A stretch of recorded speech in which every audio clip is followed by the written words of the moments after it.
Bueno, queridos patitos, vamos a hablar de Sin Novedad en el Frente, All Quiet in the Western Front, la película de 2022, porque ciertamente tenemos el material original, que es una novela de Eric Maria Remarque, y otras adaptaciones, si no recuerdo mal, hubo una en 1930, y creo que otra en 1974 o 1976, ahora mismo no recuerdo el año exacto, pero ciertamente es una historia que ha sido repetida y que sincretiza para algunos lo que supuso el frente occidental. Un poco lo que comentábamos en varios conversatorios de Bárbara Tuchman, que publicó en el año 1962 un clásico, Los cañones de agosto, ese que en verano de ese año John Fitzgerald Kennedy leyó para instruirse, sin él saberlo, para la crisis de octubre, los 13 días famosos que fueron recogidos en la película de Roger Donaldson, 13 días, y que tuvieron su impacto por conocerse por otra manera, como es la crisis de los misiles cubanos. Lo cual ciertamente es interesante, pero el asunto es la Primera Guerra Mundial en el frente occidental. Y aquí tenemos un asunto interesante e importante, como es la dicotomía entre la historia que nos trata de contar y el presentismo del momento en el que nos quieren contar esta historia. ¿Qué es asunto? ¿Qué asunto? Pues claro, evidentemente tenemos un asunto como es el hecho de el relato que quería transmitir a la posteridad de gente que estuvo en el frente en la Primera Guerra Mundial, que tuvo mucho impacto, y posteriores escritores, ya sea Eric Maria Remarque o por ejemplo Tolkien, que estuvo también en el trancho, en el trance de estar en el ámbito de las trincheras de la propia Primera Guerra Mundial en el norte de Francia y en la zona colindante a Ypres y Passchendaele. Bueno, pues sin decir en el lugar en concreto, porque no importa tanto en qué lugar del frente estaba uno, pues ciertamente tenemos esa forma de impacto cultural que en los años 30, precisamente en 1930, llegó a hacer una primera película por el miedo derivado de la crisis del 29, de la crisis económica, el asunto del periodo entre guerras, las dificultades que había habido, el milagro del Vístula en agosto del 20, es decir, había guerras establecidas, el tema de Grecia y Turquía, 1921-1923, con lo cual ciertamente hay un cierto presentismo a la hora de reivindicar el pacifismo y la ausencia de vocación bélica de aquellos que combaten, como los soldados de a pie, que eran carne de cañón en la máquina de picar carne, como eran las trincheras en el frente occidental. Luego tenemos el periodo de la Guerra Fría, el periodo del final de la Guerra de Vietnam, el ámbito de la lucha entre Oriente y Occidente, el ámbito de la Unión Soviética, Estados Unidos, lo cual ciertamente también impregnó a Bárbara Tuchman con Los cañones de agosto a la hora de definir el frente occidental. Y luego tenemos esta de 2022, que ¿qué presentismo quiere trasladar respecto a que vale más una paz, aunque sea negociada por diplomáticos, que una guerra en las trincheras?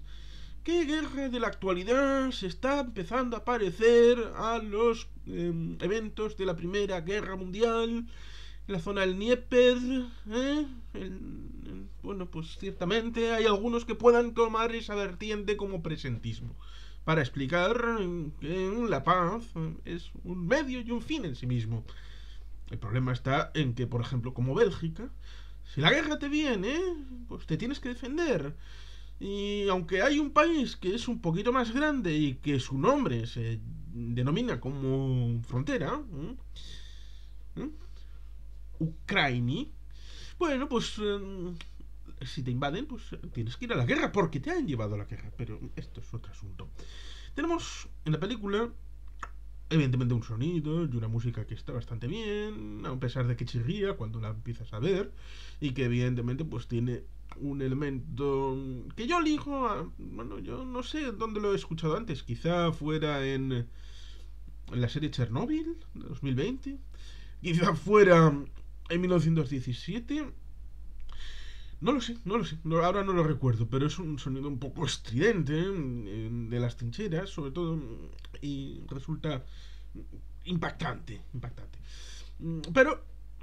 digamos que es un impacto distinto. Por ejemplo, en 1917, como le contó un amigo al señor Tarantino, parece un videojuego. Un videojuego en el que te metes con el protagonista y le sigues la pista a este protagonista por donde va hasta el final. En toda la misión que tiene que cumplir. En esta película la tensión es constante a pesar de que hay un corte entre el primer periodo de trincheras y luego el segundo, entre el momento del 17 y el momento del 18 de noviembre del 18, hay un pequeño corte que tienes que volver a reengancharte, es mínimo, pero existe. Pero el mal cuerpo que te deja al finalizar de ver la película es algo tremendo, por lo menos a mí me pasó. Eso sí, no es exactamente el mismo punch de la escena final de los soldados en el bar, en la película de Stanley Kubrick, la de Senderos de Gloria, que ya con Kirk Douglas, de los años 50, y que evidentemente también tiene cierto presentismo, pero digamos que todo lo que se va viendo va condicionando luego el momento más duro, como es esa chica, esa jovencita alemana, que no sabe francés, cantando obligada a los soldados franceses. Y digamos que es imposible no emocionarse viendo esa escena, hasta el punto de que cuando evidentemente no había ni VHS, quizá habría en Japón, pero no había sido transmitida esa tecnología a Occidente, había gente que subrepticiamente se metía en las cabinas de proyección en los cines y cortaban determinadas escenas, por ejemplo esta de Senderos de Gloria o aquella donde Jim Kelly baila con el paraguas como epígono de felicidad en la película musical de Stanley Donen. Con lo cual, ciertamente, tenemos un momento épico ahí, que aquí se reparte en todo el metraje. No hay un momento que digas, este es el momento más duro. No, está bien acomodado en todo el metraje, por lo menos bajo mi humilde punto de vista. Por lo que refiere a la película, transmite bastante bien el hecho de las náuseas por una guerra en la que te meten por ser carne de cañón, y lo hacen con esa idea de el positivismo, bueno, algo de lo que hablamos con Antonio Muñoz Lorente, de que había diferencia entre lo que era el campo y lo que era la ciudad en 1914, como para hablar de el verano de 1917, con todas las dificultades que tuvo. El tránsito en esos 3 años, en todos los ámbitos, es diferente porque, claro, las clases de ámbito estudiantil, de profesiones liberales, en las ciudades, podían tener mayores disponibilidades para ir a la guerra, o alguno de los miembros de la familia poder ir a la guerra, pero claro, en el campo, donde hasta los años 50 no se metió la tecnificación a fondo, no se pudo generar el suficiente elemento para ir drenando la capacidad humana, porque evidentemente había máquinas poco a poco, desde el siglo XIX, el ámbito de la roturación, el ámbito de no dejar las tejas en barbecho, cosas que vienen desde la revolución industrial. Pero había que meter mano de obra intensiva en el campo, y es, evidentemente, si un padre de familia veía que uno de sus hijos se iba a la guerra, pues evidentemente perdía el hecho de recoger el grano. Era muy duro, mucho más duro que un jovencito que está estudiando en el instituto o en la universidad, donde fuera, tuviera 16, 18, los años que fuera, pudiera ser conscripto, ir a la guerra porque le tocaba a quintas. Eran escenarios distintos. Y se tenía el elemento de archivo, sobre todo se tiene de fotografías sin las ciudades, porque era donde era posible tener fotógrafos que salieran a la calle desde su estudio y sacaran las fotografías. No es más posible tenerla en las zonas rurales. Por lo tanto, la percepción desde el momento presente hacia el pasado del entusiasmo de algunas clases es limitado por lo que nos ha llegado, por el elemento del legado, del conocimiento del pasado. Dejando esto a un lado, pues como digo, es instructiva respecto al hecho de que se explica muy bien un elemento como es en el comienzo un personaje que va a morir, ¿no? Hay muchos que van a morir, por lo tanto esto no es un spoiler. Muere y van separándoles en tres elementos. Uno, la chapa identificativa a la buchaca y saber quién ha muerto, de dónde es, edad, los datos básicos. Una segunda, que es quitarle la ropa, ponerlas en un montón y devolverlo a fábrica, entre comillas, como es el hecho de recoserla, lavarla, todos los hechos, para los nuevos reclutas ponerles esa nueva ropa, nueva entre comillas, y volverlos a meter al frente. Y tercero, los propios cadáveres, hacer, lo cual es curioso, ataúdes individuales, y lo cual evidentemente supongo que es para la película, porque en muchos casos seguramente cogían los cuerpos, abrían el hoyo primero, tiraban los cuerpos y bueno, ya está, cubrir y Santas Pascuas. Pero ciertamente pues, supongo que la película pues quiere marcar, bueno, había un cierto respeto. Evidentemente es casi todo el tracto de la película es sobre el frente occidental en el bando alemán, como seguramente evidentemente el propio autor, que era María Remarque, pues vivió los asuntos desde su propio punto de vista. Luego al final vemos un poquito de los franceses porque, claro, tienen que interactuar para el armisticio. El negociador jefe está interpretado por Daniel Brühl, hispano-alemán. Le conocemos, por ejemplo, por El Barón Zemo o por aquella de Goodbye Lenin, una película bien interesante que está comentada en este canal. Pero bueno, ciertamente es una situación que, como digo, a nivel personal está bien tratado y se puede comprender y empatizar con el segundo, que es uno de sus estudiantes, que se apunta en 1917 porque vamos a marchar por París, ¡oh, bien! Teniendo un poco la perspectiva atrás de ese general que está supuestamente en el frente, pero no lo está, está en un chateau, en un palacete, un poquito en el cuartel general, y luego ahí se ve la diferencia, pero cuenta que, bueno, su padre, su abuelo, combatieron en guerras, ganaron prestigio, honores, incluso su padre marchó por París en la guerra franco-prusiana, algo que él, bueno, pues parece como que ha nacido fuera de época, 50 años tarde. Un poco lo que le dijeron al señor Patton, que había nacido tarde para su idiosincrasia. Pero ciertamente la guerra es la guerra, estés donde estés en el punto de la historia. Y ahora vamos a otros elementos más controversiales respecto a la trama. Ya he dicho que es antimilitarista, está bien trazada, se puede empatizar con el personaje, la música acabas asumiéndola, a pesar de que, como digo, la he escuchado en otros lados, me suena haberla escuchado en algún otro producto cinematográfico, y que evidentemente es un producto que funciona como película. Pero vamos a la historia. La historia es importante en tanto en cuanto más allá del primer tracto de la película, que es el frente occidental, el hecho de demostrar que las trincheras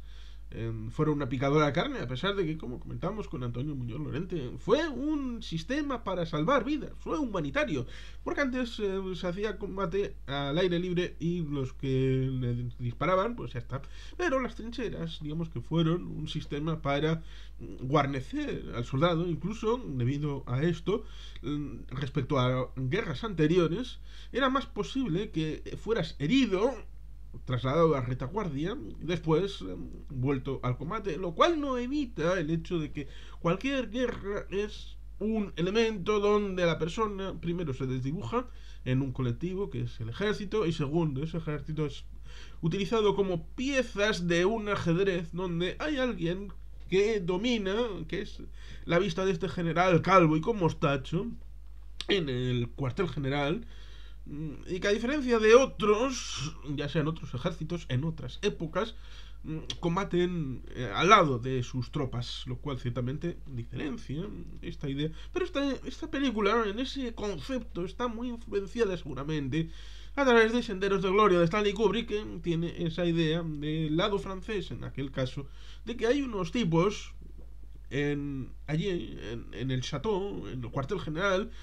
que dictan las órdenes y, bueno, les dicen: tenéis que avanzar, tenéis que tomar aquella cota, da igual que os vayan a barrer con ametralladoras, da igual que haya cañones Berta, da igual todo, vosotros me tomáis esto, lo otro, más allá, y aquí, bueno. Y esa idea de Stanley Kubrick en la película de Senderos de Gloria, que tiene, bueno, a ver qué vamos a hacer antes: matar a los alemanes o matar a nuestros oficiales en una insurrección revolucionaria que va a destruir el final de esta guerra.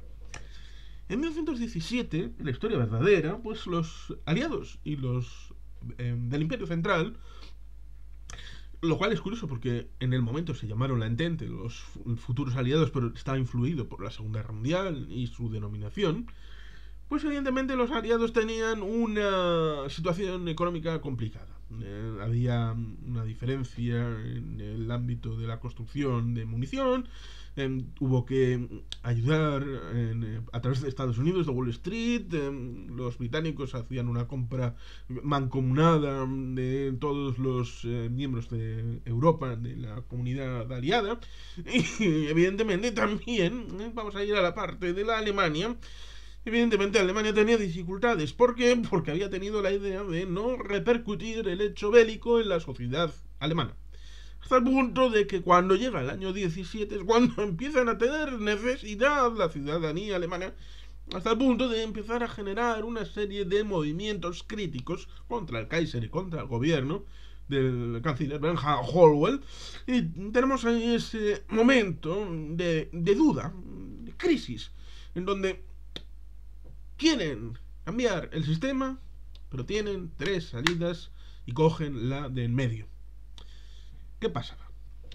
Pasaba que desde 1912 los socialdemócratas, que habían tenido su nacimiento en la década de los 70, 80 del siglo anterior, el 19, a través de Engels, el compañero del señor Marx,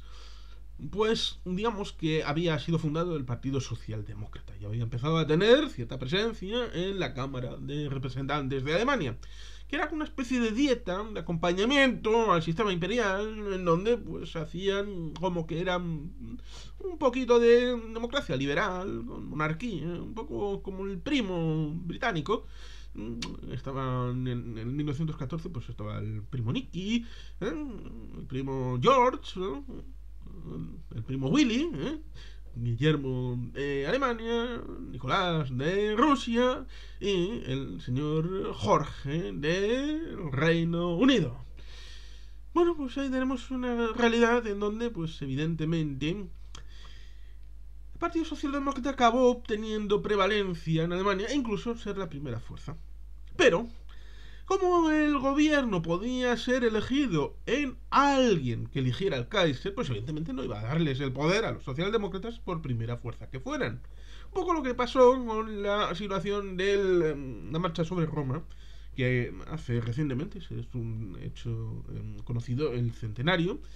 Pues evidentemente tenemos esa situación en la que el rey de Italia nomina a Benito Mussolini, a pesar de que era un grupo parlamentario minoritario, pero como podía elegir al primer ministro a quien quisiera, pues lo hizo. En el caso de Alemania, pues algo parecido, pero en el año 12-14 eligieron a los habituales, a los sospechosos habituales, que son los conservadores, los hombres de derechas, bueno. Pero aquí tenemos un asunto también interesante, como es el hecho de que en el año 12 hubo la Internacional Obrera, donde se estableció la idea de que con la guerra capitalista que va a venir,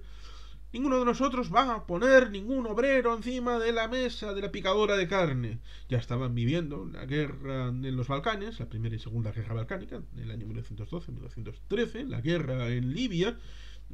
por parte de los italianos en 1911, con lo cual ciertamente también el conflicto en Marruecos, el choque entre Francia y Alemania con aquella política de cañoneras, y también la conferencia de Algeciras, con lo cual ciertamente tampoco era un momento plácido, era un momento convulso con sus tensiones crecientes, sobre todo en el ámbito periférico, no en el ámbito central, desde la guerra franco-prusiana, y por tanto ciertamente esa situación derivó en esa internacional obrera, diciendo aquí ningún obrero va a ir a la guerra para luchar contra los obreros de otro país, porque proletarios del mundo unidos. Pero en 1914 todos los parlamentos, incluidos los socialistas, votaron a favor de los créditos de guerra. Con lo cual ciertamente tenemos ahí una disglosia, una disociación entre la vocación declarada y la realidad. ¿Qué pasa? Pues que evidentemente en el año 17, cuando en Alemania tuvieron esa dificultad, pudieron, los que mandaban de verdad, en el fondo, en el armario, no era el canciller Bernhard Hollweg, no, era Ludendorff y Hindenburg, sobre todo después de la victoria de Tannenberg. Y ahí tenemos esa situación, en donde el Kaiser podía haber aceptado quitar la careta al régimen y poner dos dictadores, o Ludendorff con un ayudante, Hindenburg, porque Ludendorff siempre fue el de delante, a pesar de que luego, después de la derrota estrepitosa en el golpe de noviembre del 23, el Putsch de Múnich, pues evidentemente quedó Ludendorff en un segundo plano y el que alcanzó la presidencia del Reich fue el señor Hindenburg, que acabaría dándole la cancillería al señor Hitler, como todo el mundo sabe, el día 30 de enero del año 1933, lo cual no era inevitable, pero ciertamente podía haber en 1917 puesto a Ludendorff como canciller, dictador o el título que hubiera querido, y haber puesto una dictadura militar. También podría haber democratizado el país y haber establecido una profundización, dando el poder al primer partido de la Cámara de Representantes, que era el Partido Socialdemócrata, y haber establecido unas pautas distintas para una evolución como pedían los manifestantes, que querían pan y transformación política. Pero hicieron lo del medio, que es mantener el sistema con otra careta, con otro primer ministro, con otro canciller de chonchonguillo, de titiritero, a las órdenes del señor Ludendorff y del señor Hindenburg, manteniendo las apariencias hasta el final de la guerra. Lo cual ciertamente nos lleva a la segunda parte, que es el hecho de acercarnos a el final. Aquí nos explica, pero en el año 1918, en noviembre, el 3 y el 5, hubo una revuelta en Kiel, porque al final de la guerra, después de haber tenido en la zona del Mar del Norte dos batallas, la del Doggerbank y la de Jutlandia, importantes, pero que no eran lo suficientemente transformadoras para cambiar el escenario en el mar, pues evidentemente se habían dado un retraimiento de la marina menos potente, por llamarlo de alguna manera, frente a la que tenía más capacidad. Pero esto no pasó aquí solo. Pasó, por ejemplo, en el Adriático, pasó en el propio Mediterráneo, pasó en el Báltico. Los rusos se retrayeron frente a la posibilidad de que los alemanes pudieran tener mayor preeminencia, y los alemanes se retrayeron en el Mar del Norte, lo cual ciertamente uno, si ve los mapas, los atlas, prevé que el cierre de la zona minada, en la zona entre Noruega y Escocia, en la zona del Mar del Norte, estaba previsto culminarla en 1919, con lo cual ciertamente uno puede prever que las sucesiones bélicas, los altos estados mayores, preveían que podía dilucidarse todavía en 2019, 2020, en 1919, 1920, si es que ya estamos hablando con el centenario, si es que lo hablábamos con Antonio Muñoz Lorente, de la repercusión y del eco entre 2014 y 1914, claro, el centenario y los hombrecillos verdes en Crimea. Es que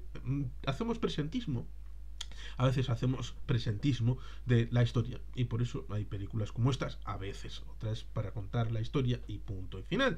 Pero ciertamente tenemos esa situación en donde les mandan a los marineros en Kiel de la flota alemana: tenéis que ir a Scapa Flow y destruir el mayor número de barcos. Y dicen los alemanes: hemos estado la práctica mayoría de la guerra anclados en puerto, vamos a salir ahora en una misión suicida completamente para ir para allá y morirnos todos, ahora que estamos a punto de terminar la guerra. No. Y se rebelaron, y se revoltearon, y se insurreccionaron. Hasta el punto de que luego, evidentemente, en ese retum, pues tuvieron que... Ahí es cuando se dieron cuenta de... Ahí van, en la Cámara de Representantes están los socialdemócratas y son el primer partido. Suelta lastre y dales el gobierno a ellos. Que se encarguen el marrón ellos. Y ahí es parte de donde viene el problema. Del odio de los socialdemócratas con los comunistas. Porque estos de Kiel son protoespartaquistas, que recibían un montón de dinero para hacer sus panfletos. Incluso algunos panfletos, algunos libros se financiaban y se imprimían en San Petersburgo. Curiosamente y paradójicamente, probablemente con dinero que llevó Lenin en el tren sellado el año anterior para hacer la revolución en Rusia. Revolución que en realidad no es una revolución, porque la revolución es la de febrero del partido de Kerensky, y la de octubre, noviembre, es un golpe de estado contra el sistema generado por Kerensky y la destitución del zar. Con lo cual, ciertamente, las cosas están entrelazadas y enraizadas. Y los socialdemócratas, desde el Kaiser, se les dijo: vosotros sois alemanes, vais a encargaros del gobierno. Hace ya 6 años os votaron los alemanes, sois primera fuerza. Venga, primera tarea: iros a Kiel y quitarme esos revoltosos de la calle. Y lo hicieron, ¿eh? Lo hicieron. Anularon la revuelta espartaquista, para coste posterior de que los socialdemócratas serán el primer enemigo del comunismo. El primero. Mucho más que los nazis. Mucho más. Y por lo tanto, ciertamente ahí tenemos un asunto que está detrás de lo que vemos el 8 de noviembre de 1918. En donde se tiene la idea, en esa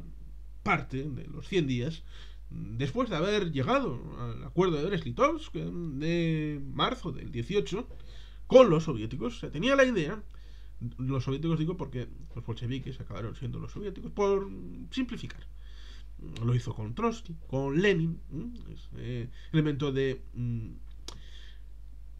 entrega de las tierras más buenas, del hecho de tener municiones nuevas, alimentos para Alemania. Incluso igual se puede especular de que igual en enero, febrero, de no haber llegado a ese acuerdo, se hubieran tenido que rendir los alemanes mucho antes de lo que lo hicieron. Pero la idea era trasladar las tropas del frente oriental al frente occidental y luchar únicamente en un frente antes de que los estadounidenses, que desembarcaban, y en esta película se dice 250.000 soldados cada mes. Con lo cual, ciertamente, por la fuerza de los hombres, les iban a arrollar.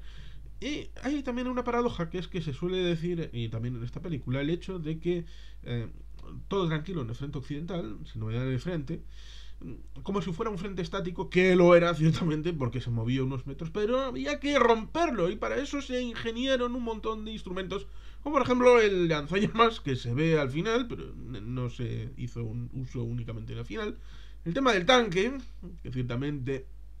lo utilizaron fundamentalmente los aliados occidentales. Primero lo inventaron los británicos, conste en acta. A posteridad pensamos en los Panzer, los Tigers, pero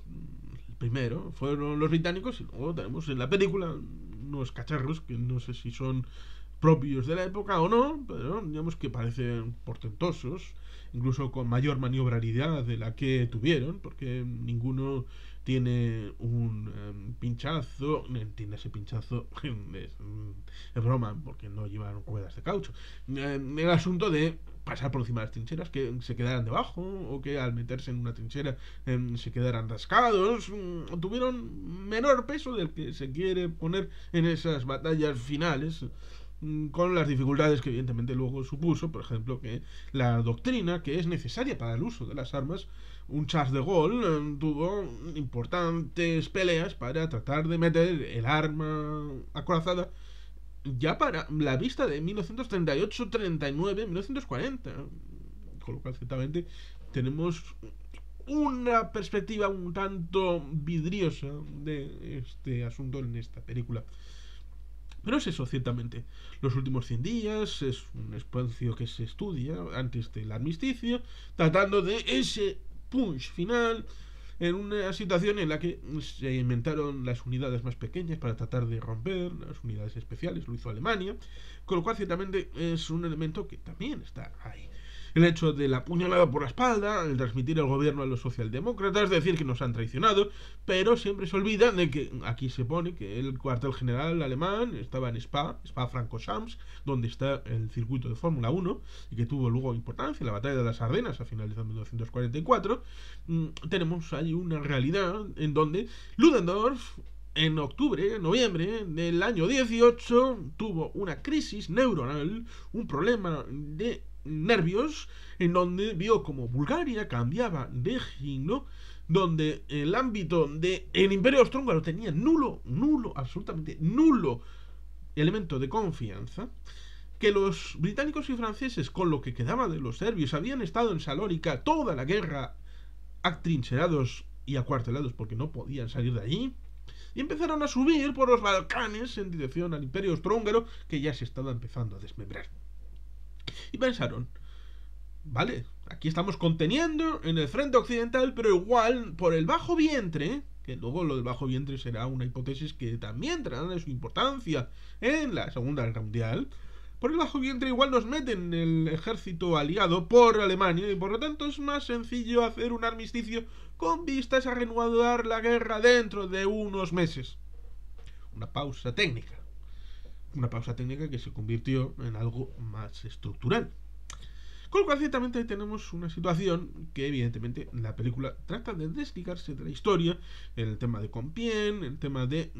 ir a la última batalla, lo cual, ciertamente, nos puede situar en el inicio de la película aquella, Uno Rojo, División de Choque, creo que era James Coburn, o era Lee Marvin, no recuerdo cuál de los dos, pero Samuel Fuller hace esa película, Uno Rojo, División de Choque, un soldado que está precisamente el 11 de 1918 combatiendo la Primera Guerra Mundial y que se dan las últimas muertes,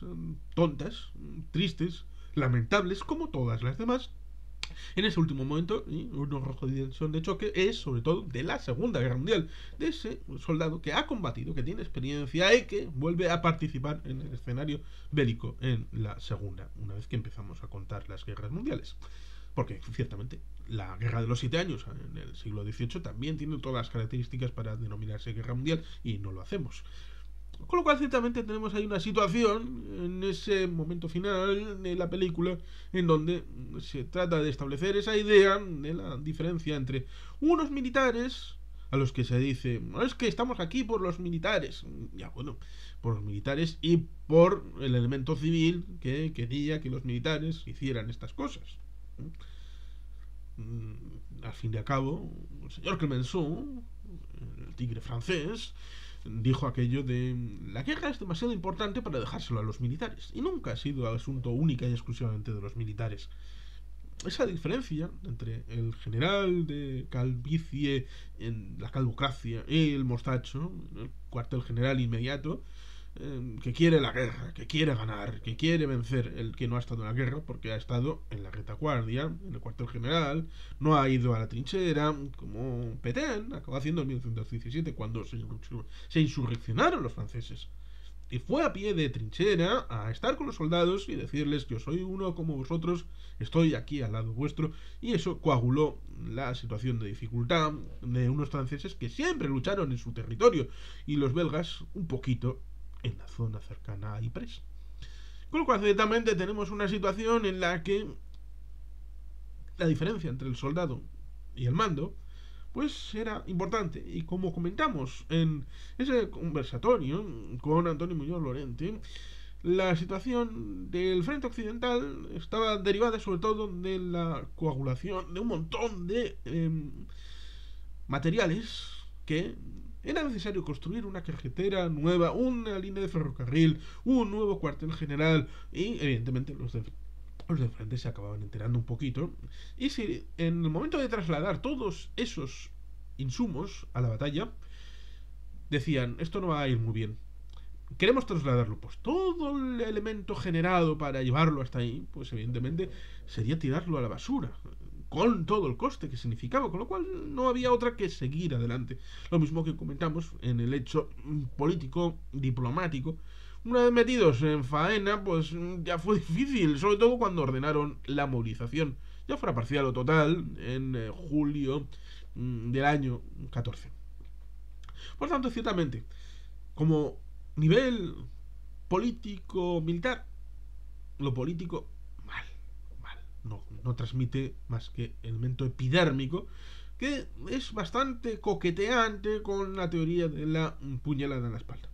Militarmente es razonable la presencia y prestancia en la película de estos elementos a la hora de transmitir una realidad de dificultad bélica, sobre todo con la picadora de carne, la destrucción inhumana del hombre como elemento que necesita florecer, que puede tener sus posibilidades y sus potencialidades a la hora de construirse y interactuar con la sociedad. Y evidentemente me he olvidado el inicio que habla de un bosque, como si fuera un poco el inicio de Gladiator, la película del año 2000 de Ridley Scott, en esa batalla en donde pues vemos en esta película un bosque maravilloso con sus lobos, como si la naturaleza fuera algo maravilloso, estupendo, y no hubiera batallas en la naturaleza, lo cual es curioso.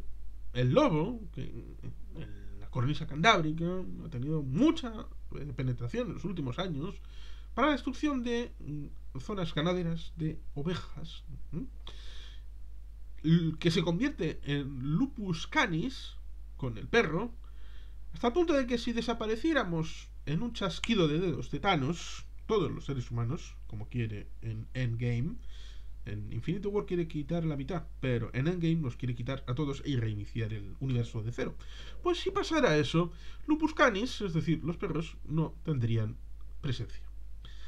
Al desaparecer el ser humano, desaparecerían con el tiempo los perros, porque hemos sido los creadores de su raza, de todas las especies de perros. Pero el lobo es salvaje. El lobo es salvaje y comete tropelías con otros animales. Hay muchos animales que cometen tropelías con otros animales. Por lo tanto, no se puede establecer esa idea, como diría Roberto Carlos, que los animales, ¿cómo sería la humanidad si fueran como los animales? No. Hay una interpolación, un pensamiento, creo que equivocado. Pero ciertamente parece que se quiere entrar en la película con esa dicotomía de los animales, viven en paz, tranquilos, y es el hombre el que les lleva a la guerra, la destrucción, la muerte, con su propio enfrentamiento a los escenarios donde ellos viven, con esa situación de lejos que ves una supuesta tromba, pero en realidad son cañoneos que se enfrentan los ejércitos alemán y francés en el campo de batalla en el norte de Francia en el año 1917.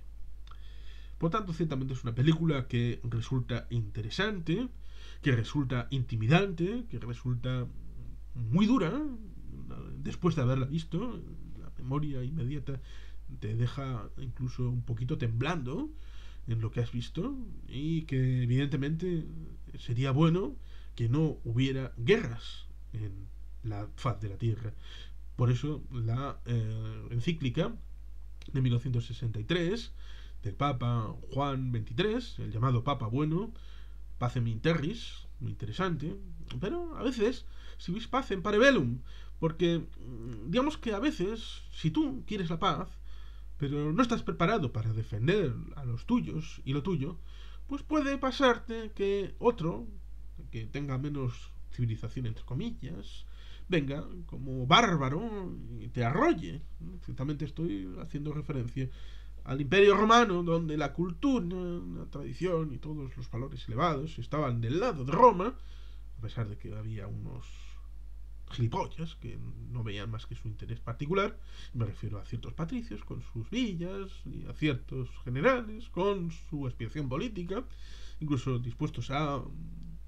dejar caer ciertos elementos con tal de tener el poder ellos, sin ver más allá, ¿no? Sin tener una visión de larga duración. Pero ciertamente ahí tenemos a los bárbaros, a los llamados Atila, por ejemplo, con unas culturas con mejores armas, con metalurgia más avanzada, y al haber tenido ese estribo, esa metalurgia, fueron capaces de vencer militarmente a Roma en algunos momentos. Con lo cual, ciertamente, esto debe de dar que pensar.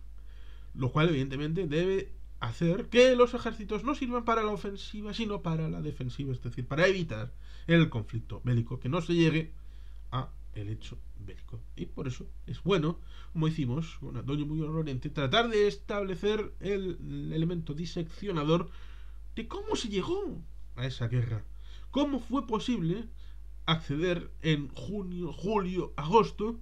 a que todo el mar de agua, del odio, de las formas de rencor, de la falsa diplomacia y la verdadera, la oculta y la visible, acabaran confluyendo en las declaraciones cruzadas de guerra de agosto del 14 y que durante esos 4 años se combatiera no solamente en el frente occidental sino en muchos otros, pero María Remarque vivió en el frente occidental, quiso transmitir su experiencia y, como digo, hay un cierto presentismo y que cada cual valore cuál es el establecido en esta película de 2022, que me asumo al deseo de Miguel Juan Payán de que seguramente deba de ser visionada en los colegios para establecer la idea de que la guerra no es un buen negocio y que es una picadora de carne, sobre todo en este ámbito del frente occidental de la Primera Guerra Mundial. Seguramente se quiso ir a este momento y a esta situación porque, a diferencia de otros conflictos, hay un cierto desapego y un cierto elemento de desconocimiento por el público en general. Si en vez de este elemento hubieran cogido otro de la Segunda Guerra Mundial o de Vietnam o de cualquier otra guerra más conocida, el público ya estaría predispuesto a una posición respecto a lo que van a ver en la pantalla. Pero con la Primera Guerra Mundial, ser el patito feo, desconocida, habitualmente olvidada, pues evidentemente tiene una situación más didáctica para el público en general. Pero en fin, aquí estamos para conversar sobre esto y sobre lo que a ti te parezca oportuno y si estamos equivocados o acertados. En fin, queridos patitos, sin más, eskerrik asko, agur probat, beti helpean.